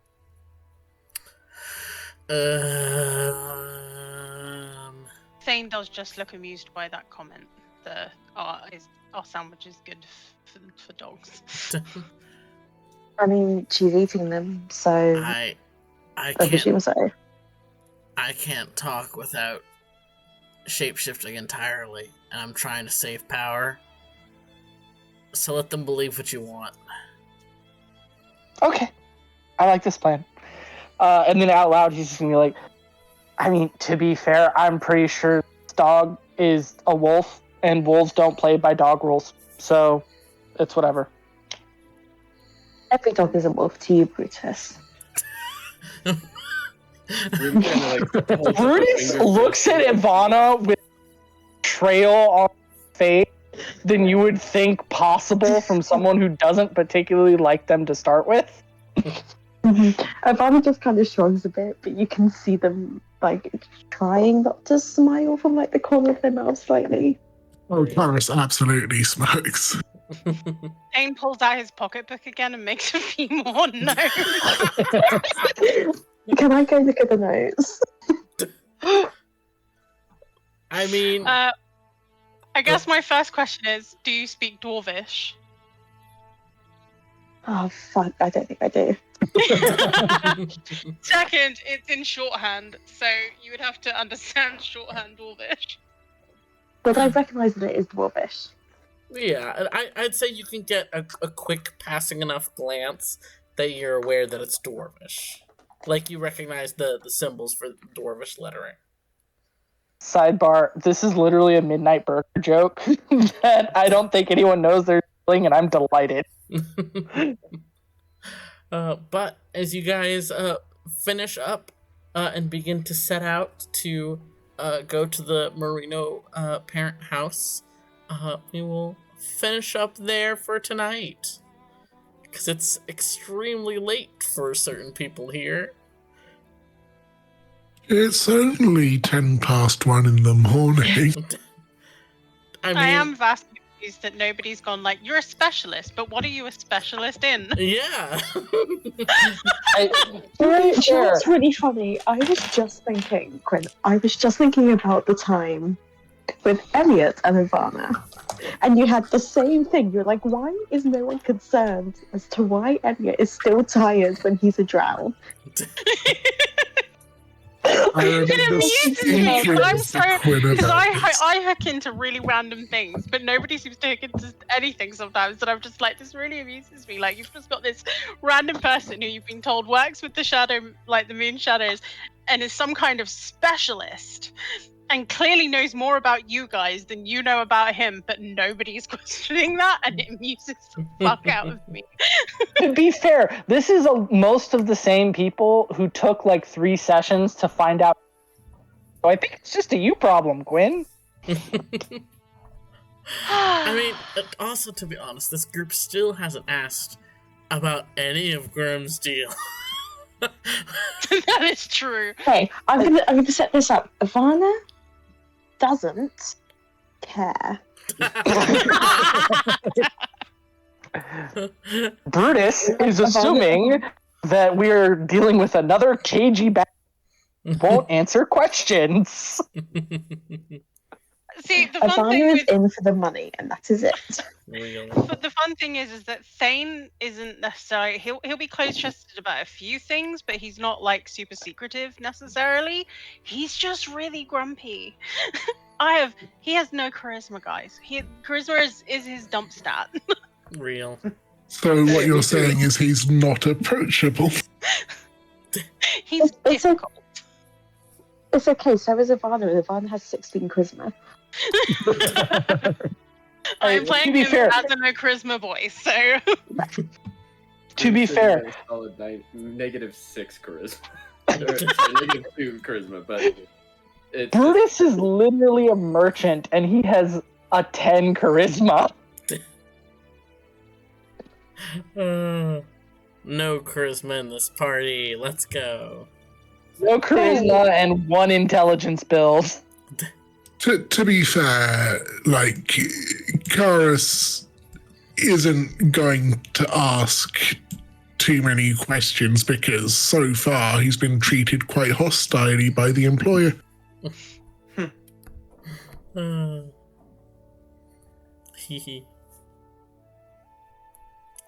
It's almost like you worship a bad guy. Yeah. He's a perfectly good guy, I assure you. He is a lawful evil guy at best. Thane would disagree, but he won't judge. I would. Ivana would disagree and judge you. Oh no! I'm gonna look forward to interacting with Thorn a little bit more, though. Wahoo. Everyone's looking forward to interacting with Thorn more, except maybe Grim. I need to know the specifications to know what species and all that, so that Grim can take accurate note. Real. Insane has alternative. What's the word I'm looking for? Ulterior motives. Yeah, that one. Thank you. Totally. Not bad no ones, words. just ulterior ones. Totally nothing is going on, Thane. Don't worry about it. Not at all. This note intrigues me, though. This note from Grim intrigues me. Yeah. Could be useful. Mm-hmm. Yeah, It's almost like maybe we should absolutely get be some useful. protection from the thing before maybe walking into a den of it. Like I hate that now we're going into this arc. I hate that the long ones are part of this. Why? Because Ivana doesn't care about it, but I do. Chloe. Well, okay. That was so high pitched. Counterpoint, Ivana seems to be developing, at least some kind of amused attachment to Brutus, and Brutus could not be in much deeper if he tried right now. This is very fair. Mm-hmm. Chloe will be living And I'm sure that'll be fine. Yeah, living vicariously through Brutus. I'll be like, Connor, do this thing. Do this thing. Do this. Because I'm already freaking out about Toronto, because I love Toronto so much. So does Thane. Yeah. See, it's fun not listening in on things because you guys obviously will have some context. I have no idea what's going on here. My context is very different. I haven't listened to any of the stuff, really. My context is previous. Motherfucker, you were there for one of them! I was not listening. I don't remember any of it. Like, I think even in the recording you hear us saying, "Oh, hi, Chloe." All needed context is that many years ago Wilder created an NPC and really liked the NPC, but those players did not pay any fucking attention and even actively avoided that character. So now Wilder has decided that this will be a key NPC. Valid. Was that Tornto or Thorn? Torto. Yeah, now one of your PCs has the hots from, so. I love Toronto. He could not be more integral. He was a sibling. Budding friendship. He was a sibling of a prior PC, and that player, even after being like, "Oh yeah, can that be my brother?" Was this the first one that left? This was my very, very first campaign ever. Gotcha. Okay, yes. Toronto was like the 4th NPC I ever made for this world ever. He is very important to me. And me. Never would have guessed. But now that Thane knows that that particular person wasn't a romantic connection, Thane's just like, now I just need to find the right time. It was very funny. I was purposely vague about that because I wanted to see how you'd react. So, look, Thane is a respectful boy. You know, he, despite the fact that he hates his upbringing, doesn't mean that he didn't learn from it. Real. Hey, Thane, shake hands. Yeah, it'll be more interesting if you guys ever find out what his last name is. Oh God. Fair. I do think it's funny Wilder being like Brutus going full face this session. Like, yeah, we're talking to merchants. We're dealing with smugglers. This is literally what Brutus does for a living and also for fun. Yeah. Of course Brutus is going to lead the charge on this one. Yes. This is what he fucking does. I just loved his shift to like full professional business halfling.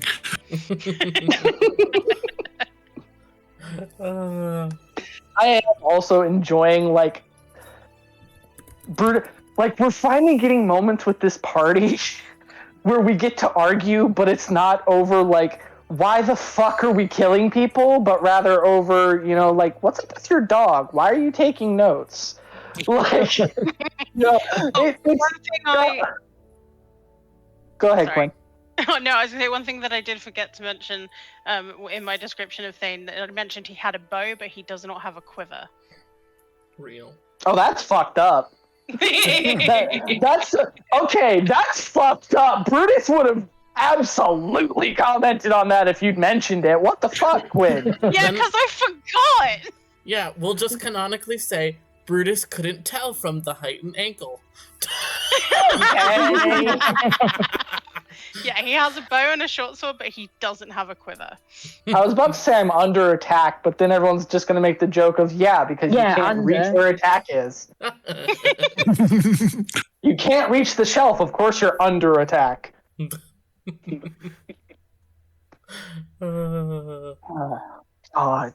good stuff.